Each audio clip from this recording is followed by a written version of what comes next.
Hello everybody, bakunzi ba Sun-Look TV, show boy Britgh the bad commando aka the champion boy.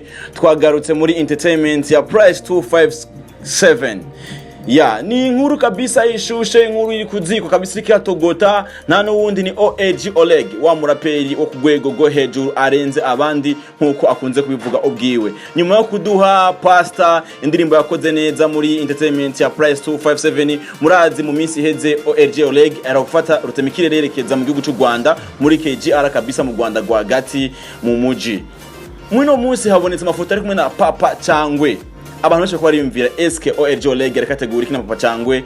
Papa Cangwe tumumenyereye ari umuririmbyi kabisa muri KGR atabura, ari hit sana kandi beat ziwe kabisa zirayobeye, ari ku rwego, ni wa muririmbyi kabisa ameze neza kuno mwanya muri KGR. Rero O.L.G Olegue muramuzi nawo ugwego ruruti zindi nzego muri entertainment ya price 257 nkuko akunda kubivuga.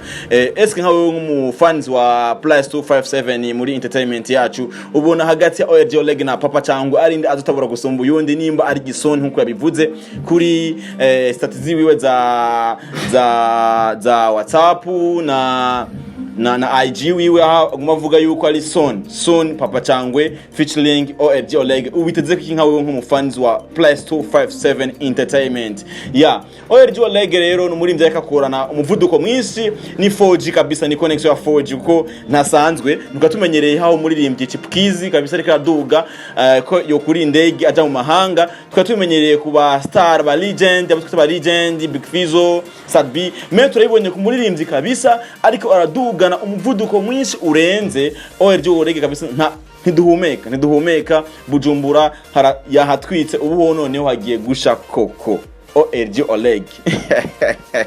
Ya, ku bantu kabisa mushira imbere amajambo, ku bantu mushira imbere kwitapa kwigira ngo gende king, mube hangwe na O.L.G Olegue ko turabona ko speed iwe irarenze. O.L.G Olegue featuring Papa Cangwe ni Soon kabisa nk'umushakashatsi wanyu muri Sun-Look TV, dukomeza kubibarondera ku mwanya o top kabisa. Ya, mwitege byinshi kwa O.L.G Olegue. Ya, nuko mukomeze gukanda subscribe kuri channel ya Sun-Look TV kugira ngo mukomeze kubona ibindi bikorwa byihuta ku mwanya nitwicaye wagwana.